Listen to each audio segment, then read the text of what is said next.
어제 오후 4시 15분 사상구는 호우경보가 발효됐다며 안전에 유의 바란다는 재난 문자를 보냈습니다.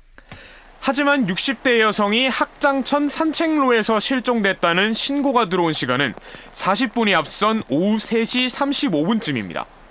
하천에 물이 빠르게 불어 시민이 물에 휩쓸리고 난 뒤에야 담당 구청이 재난 문자를 보낸 것입니다.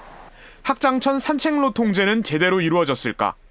부산시 재난안전대책본부에서 제공하는 호우 대처 상황 보고를 보면 학장천 산책로의 통제 시간은 오후 3시 52분, 역시 60대 여성이 실종된 뒤입니다. 올라오면서 보니까 저거 하나도 안 찾았어. 갑자기 비가 오니까. 차단 시설도 허술하기만 합니다.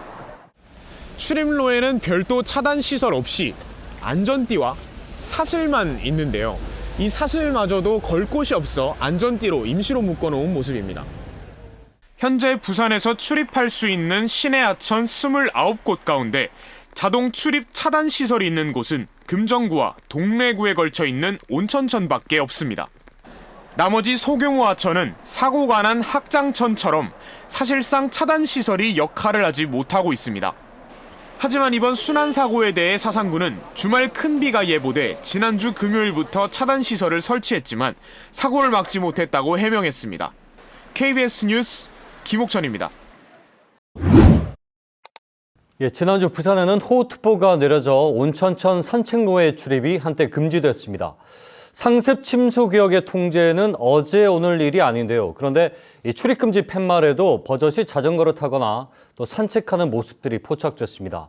심지어 진입을 막는 장치를 억지로 열어 망가뜨린 것도 있었습니다. 보도에 김옥청 기자입니다.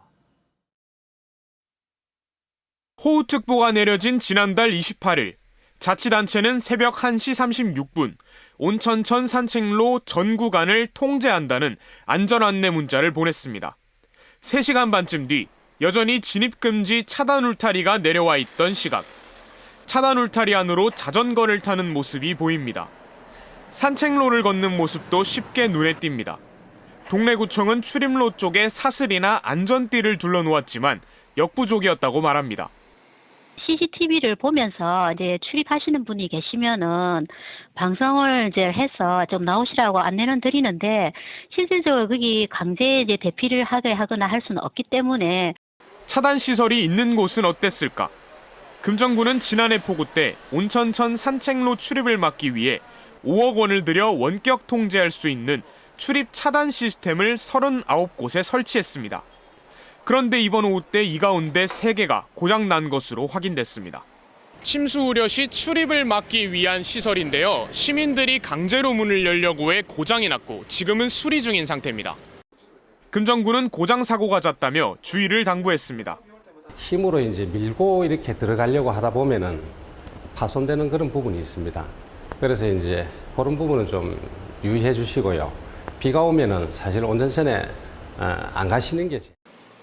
하천 범람으로 인한 피해를 막겠다며 출입을 막으려는 구청과 과도한 통제로 불편을 호소하는 시민. 도심 하천 통제를 둘러싼 갈등이 해마다 되풀이되고 있습니다. KBS 뉴스 김옥천입니다.